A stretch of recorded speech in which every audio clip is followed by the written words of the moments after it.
Through your Holy Spirit, conceiving Christ the Son, Jesus our Savior, God. I believe in God our Father, I believe in Christ the Son, I believe in the Holy Spirit, our God is three and one. I believe in the resurrection, that we will rise again, for I believe in the name of Jesus. Halika, patuloy po natin sambahin ng Panginoon. Kung alam niyo po yung kanta, pari po kayo sumabay. Let's praise our God who deserves the glory. Hallelujah. Our judge and our defender. Our judge and our defender, suffered and crucified. Forgiveness is sin. Descended into darkness. Descended into darkness. You rose in glorious light. Forever seated high. I believe in God. I believe in God our Father. I believe in Christ the Son. I believe in the Holy Spirit. Our God is three and one. I believe in the resurrection, that we will rise again. For I believe in the name of Jesus. Oh, I believe in you.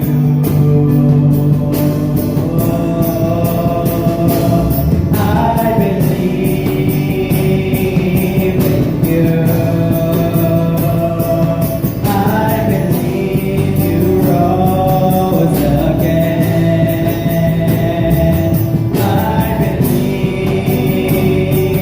that Jesus Christ is Lord.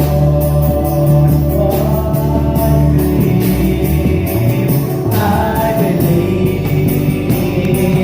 in you.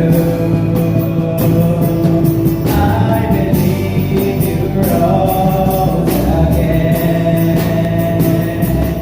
I believe that Jesus Christ is Lord. Let's lift our hands to God and sing the praises.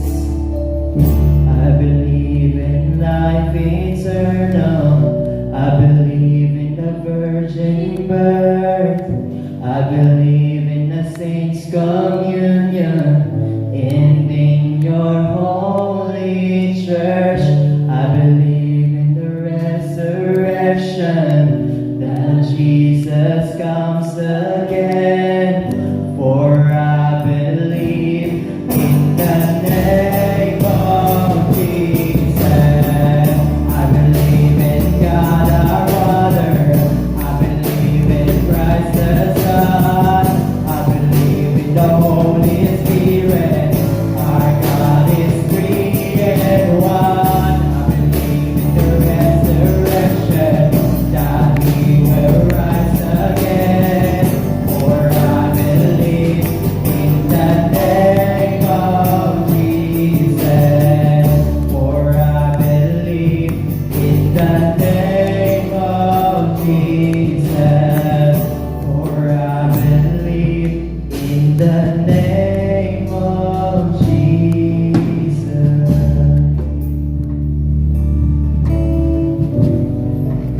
Maaari ba natin itaas ang ating kamay sa Diyos? Yun lamang po na hindi mahihiya, na i-declare that God, the Father of heaven, is the God Almighty. Yun lamang po na may mapagpakumbabang puso, hindi po pinipili, ang magtataas lang po ng kamay, yung nagpapasalamat sa Diyos. Father God in heaven, hallelujah, from your throne, you are looking at us. Nakikita mo kami, Panginoon, at nakikita mo ang mga anak mo na may pananampalataya sa iyo. Lumalapit po kami, O Diyos, na may kapakumbabaang puso. Yamang ang bawat isa sa amin, Panginoon, ay nangangailangan lamang, O Diyos, ng iyong habag at biyaya. Idinadalangin po namin, Panginoon, na ikaw ang patuloy na mamuna sa aming mga buhay. Nagpapasalamat po kami, O Diyos, sa panibagong araw na pinagkaloob mo po sa amin. Nagpapasalamat po kami, Panginoon, na ikaw ay kasama ng mga nananampalataya sa iyo, O Diyos. Nagpapasalamat po kami sa lakas na taglay. Hallelujah, sa masiyang puso, Panginoon, na patuloy mong ipagkakaloob sa mga nananampalataya sa iyo, O God. Salamat po, Panginoon, sa panibagong araw na ito, panibagong buhay na ito, Panginoon, sa iyong pag-iingat, sa marami pang biyaya na punong-puno ng pag-ibig at katapatan, Panginoon, ay patuloy, O Diyos, na bumuhos, dumaloy, Panginoon. Hallelujah, and we pray, we ask you, Father, in the name of Jesus, for an open heaven, to open heart, open mind, open spirit, and rebuke the works of the enemies sa buhay po ng bawat isa po sa amin. Nananalangin po kami, O Diyos, na saklolohan mo po ang sino man, O God, na nangangailangan ng iyong pagtulong, Panginoon, sa lugar na ito. Maraming salamat po, O Diyos. Ikaw lamang ang maitataas habang kami ay maibababa.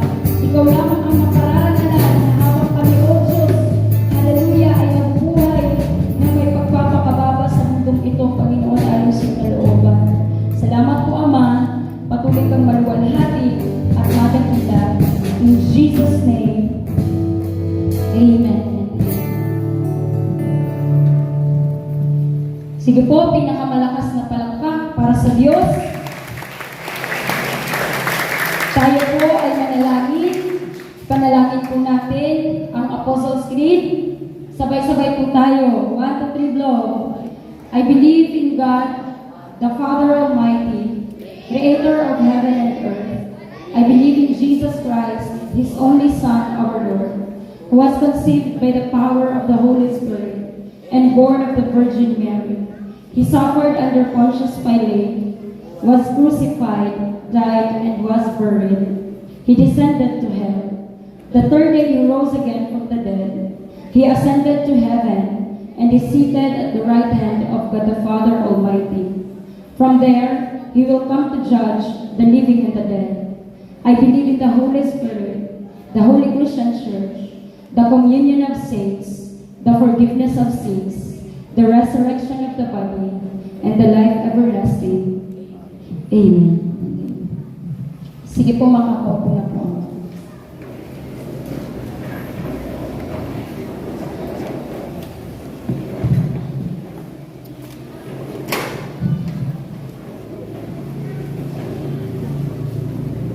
Maaari po ba kayong makipagbukas sa akin sa Book of Thessalonians?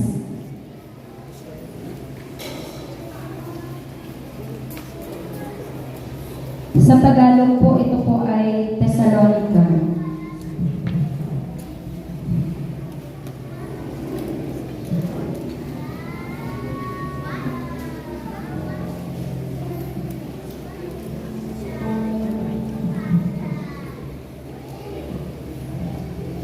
Thessalonians, 1 Thessalonians, 1 Thessalonians.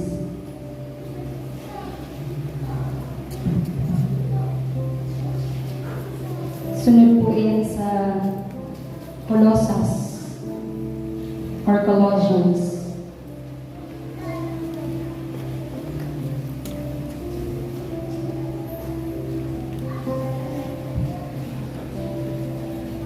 Sa mga nakakuha na po, pwede po ba tayong tumayo at basahin natin ang salita ng Panginoon ng may kapangyarihan, malakas po, whatever translations you can read.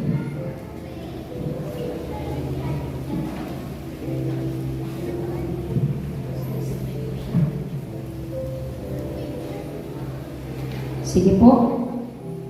1 Thessalonians chapter 5, 15 to 18. Sabay-sabay po natin basahin. 1, 2, 3, blow. Make sure that nobody pays back wrong for wrong, but always strive to do what is good for each other and for everyone else. Rejoice always. Pray continually. Give thanks in all circumstances, for this is God's will for you in Christ Jesus. Sambahin ang pangalan mo, Panginoon. Hinihiling po namin, dalangin po namin, na patuloy niyo pong hingahan ang iyong mga salita at maging lakas at buhay ito ng aming mga spirito, at sa gayon ay mamumuhay kami ayon sa iyong kalooban. In Jesus' name, Amen. Sige po, makakaupo na po ang mga isa.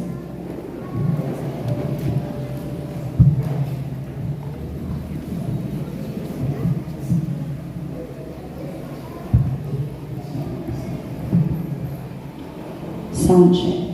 Make sure that nobody pays back wrong for wrong, but always strive to do what is good for each other and for everyone else. Siguraduhin daw po natin na magkaroon tayo ng pag-uugali na huwag gumanti sa ginawang masama ng iba sa atin, kundi kung ano po ang makabubuti para sa lahat, yun po ang ating sikapin na magawa. Sabi sa verse 16, tayo ay magsaya palagi. Maging masaya ka palagi. Rejoice always. Verse 17, manalangin. At verse 18, sabi dyan, sa lahat ng nangyayari sa buhay natin, matutunan po natin ang magpasalamat. Sapagkat ito ang kalooban ng Diyos sa atin sa pananampalataya natin sa Panginoong Jesucristo. So, sino man po sa atin ang may relationship kay Jesus ay may tinatawag na grateful heart. Sabi mo po sa katabi mo, grateful heart. Yan, grateful. Sa Bible, ang gratefulness ay napakahalaga. Sa Diyos, ang gratefulness ay napakahalaga. Because, pag sinabi natin gratefulness, ito po ay mapagpasalamat na puso. Grateful heart. Mapagpasalamat na puso. May gratitude. Marunong mag-acknowledge ng mabubuting bagay. Marunong mag-acknowledge ng maganda kahit sa masamang mga pangyayari. That is gratefulness. Ano po? So, ang gratefulness po ay may power. Pag ang puso natin is grateful, unang-una, we do the will of God. Bakit mahalaga na magkaroon ng gratefulness ang puso natin? Because, ano po ang pag-uusapan natin ngayon? The power of a grateful heart. Ano ang kapangyarihan ng mapagpasalamat na puso? According to science, according to doctors, ang pinaka medicine ng isang tao ay pagiging masiyahin. Ang pinaka medicine ng isang tao ay pagiging mapagpasalamat. So mahalaga po sa puso at sa isip natin that we always be filled with gratitude, with gratefulness. I remember been watching videos from SOCMED, of course. I've seen many couples tumatagal yung kanilang relationship because they are happy with one another. At meron silang mga secrets bakit tumatagal yung kanilang mga relationship. Tumatagal din yung buhay nila because they are happy with one another. Masaya sila, at ang isa sa reason doon, each partner ay marunong magpasalamat. So, isa po yun sa makikita natin that if we want to have long life, dapat grateful ka. Because in gratefulness, dyan mag-i-start ang pagiging pagiging joyful ng isang tao. Pag marunong kang magpasalamat. Kaya ang sabi ng Diyos, ano po, gratefulness is God's will. Sabi nun sa 1 Thessalonians, in all circumstances, dapat nagpapasalamat tayo. Maganda, pangit ang nangyayari, may maganda tayong nai-encounter, may pangit tayong nai-encounter sa buhay, piliin natin ang magpasalamat palagi. Amen? Yun yung laging ugaliin, yun yung laging ilagay sa isipan. Na-disappoint ka man, still, thank you, Lord. I've met many people na dinidisappoint ako. Salamat pa din, Lord. Naging happy ka man, thank you so much, Lord. Sa favor, sa napakagandang bagay na ginagawa mo. Lahat ng panahon, matutunan po ng puso natin ang mapagpasalamat. That is very powerful. Why? Because that is God's will for you in Christ Jesus. If you want to stay connected with Jesus, be grateful. Amen? Kung gusto natin laging mag-stay connected sa Diyos, lagi nating ilagay sa puso natin yung mapagpasalamat na puso. Sino po dito ang naghahangad ng pagsama ng Diyos sa buhay niya? Pumalakpak ng napakalakas.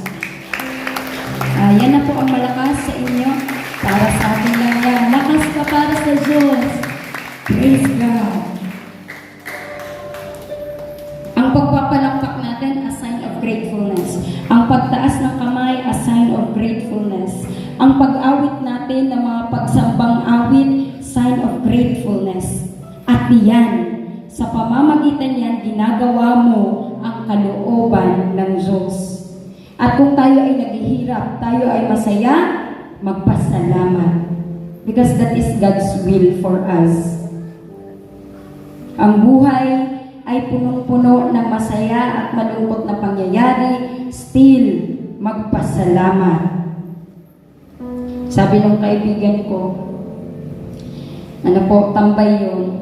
Pero sabi niya, normal yan sa buhay, Jean. Magpasalamat ka. So tambay nga nito, totoo magpasalamat. Pero what if, how much more yung natuturuan? Sabi ko, oo, magpapasalamat ako. Siyempre naman. So, thank you for reminding me. Siyempre na yan. We're friends. Diba? So, marunong magpasalamat.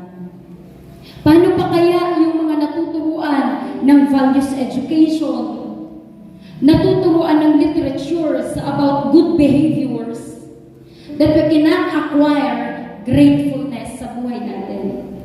How much more tayo na nandito sa loob ng paaralan, itinuturo ang lahat ng mabubuting bagay, pati na din ang salita ng Diyos, that we cannot apply gratefulness sa buhay natin. That's the challenge.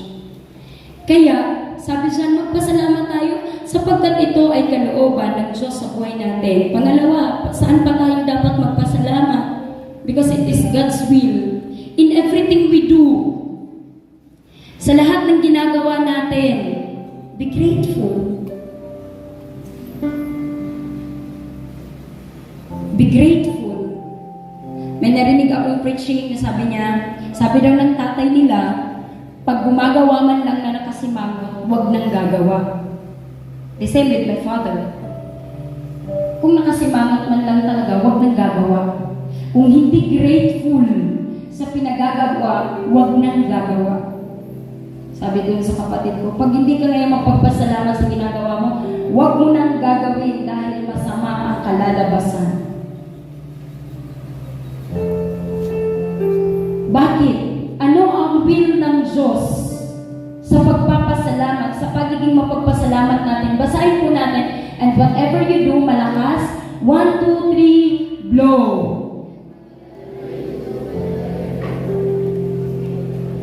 Ayan na po ang malakas. Hindi pa rin magbasa junior high school, senior high school. Sorry po, pinipilit ko kayo magbasa, di yata kayo marunong. Basahin po natin. 1, 2, 3, blow.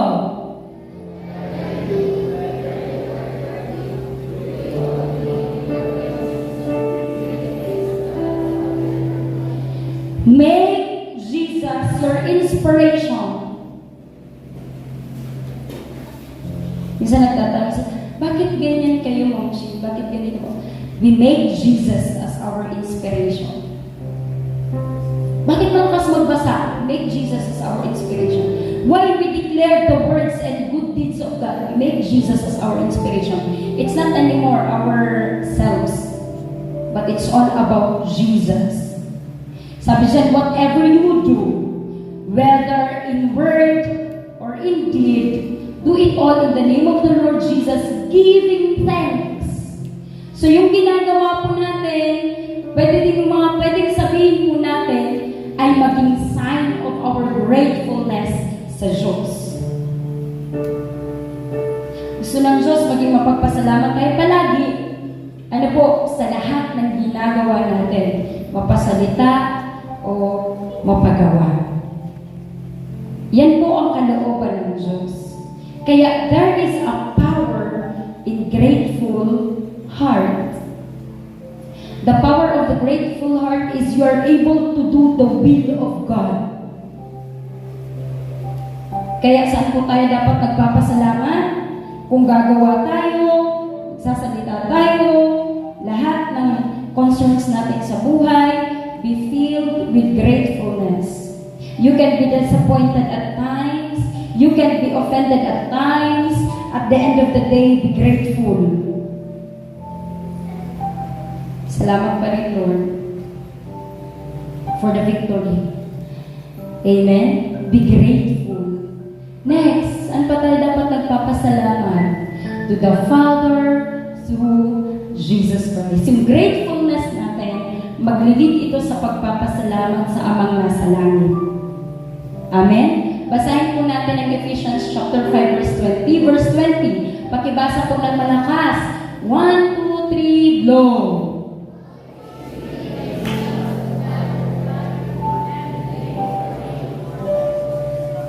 Praise God. Always giving thanks to God the Father for everything. Instead of complaining, pasalamat lang. We can complain at times, but we should not fill our lives with complaint.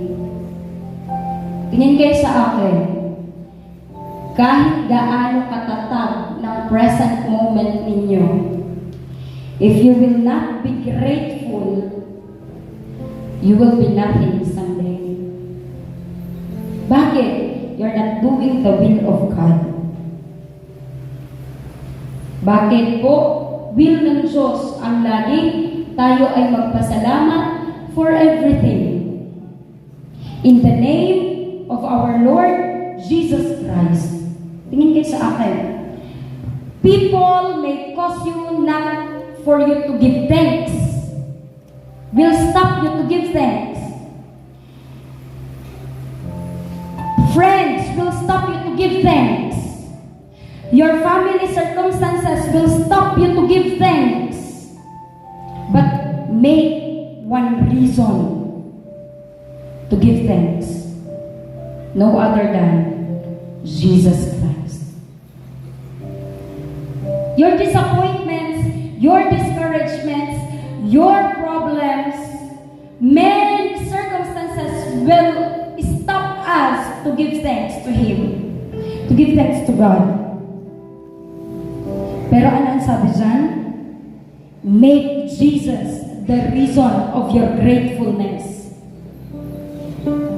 May nakakaunawa po ba ng aking sinasabi? Pumalakpak ng napakalakas para sa Diyos? Para sa Diyos. Thank you, God. Kung sila ini-stop ka to be grateful, then do not allow yourself na ma-stop. Pati si Jesus, di mo ma-recognize para ikaw ay maging grateful. So, think of Jesus Christ. Get an inspiration with Christ. From Christ and through Christ. Sa gitnang karamdaman, will stop you to be grateful. Do not let that sickness stop you to be grateful. Amen?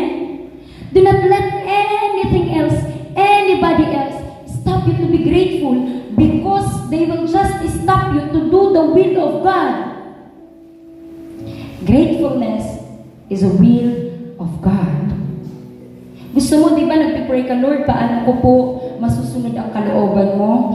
Lord, how's the way to everlasting? Lord, how to do your righteousness? Then do the will of God. Be grateful.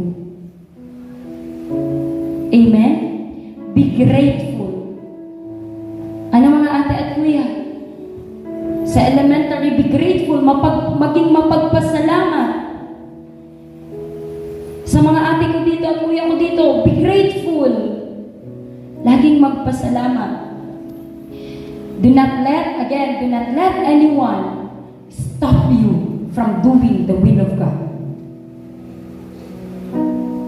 So, dadalan ka ng maraming problema, dadalan ka ng maraming mga bagay para mag-murmur ka, para magreklamo ka, mag-complain.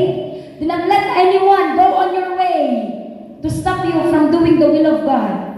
Be bold, be courageous. Make Jesus your inspiration. Kung ayaw nyo mag-give thanks sa Diyos, then I can. Bakit? Haharap tayo sa Diyos, kanya-kanya tayo. Hindi tayo magkasama. Kahit sabay tayong mamatay, individually tayo nahaharap sa Diyos. Mag-travel tayo.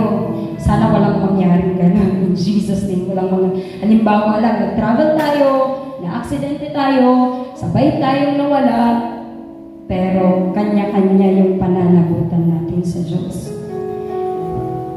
That's why I will not make you stop. Sasabihin mo sa sarili mo, I will not make you stop me from doing the will of God. Never. I-offend mo ko, I will not make you stop. I will not allow your offense works over me to stop me from doing the will of God, of being grateful to Him, no matter what. Because that is the will of God through Christ Jesus. Yan ang kalooban ng Diyos. Nagalit ka sa kapwa mo, do not let that anger stop you from being grateful to what God wants to do to your life. Be grateful always. Kung gusto mong mabuhay ng matagal, learn the essence of gratefulness. Laging mapagpasalamat sa mga teachers, sa mga leaders, sa bawat isa. Still, masasaktan ka niyan. But make Jesus your inspiration of being grateful. Hindi mo marireceive yung expectation mo from them. Make Jesus your inspiration of being grateful. Kahit hindi na lang para sa kanila, para sa iyo at para kay Jesus, because that is God's will for you. Yan ang gustong-gusto ng Diyos na gawin mo. Yan ang gustong-gusto ng Diyos na mangyari sa iyo. That whatever life may throw at you, marunong ka magpasalamat. Kasi mapagtatagumpayan mo yan. Gustong-gusto yan ng Diyos. Dahil ang pagpapasalamat ay gawain ng kanyang mga anak. Amen? Sabi dyan, gratefulness is the attitude of God's children. Pag anak ka ng Diyos, marunong ka magpasalamat. Again, sabi natin, paano yun, ma'am? Nothing will ever stop you to do the will of God. Marami kang negative na matatanggap sa buhay na ito. Maraming problema. Still, choose to be grateful. Pinapractice yan habang bata ka. Kasi, dyan yung makikita kung paano kikilos ang Diyos miraculously. Dahil lang natutuwa siya sa puso mo that you are grateful instead of complainer. Amen? Sabi siya, that is the attitude of God's children. Sabi ng Panginoon, as it is the will of the Father, it will lead us to heaven.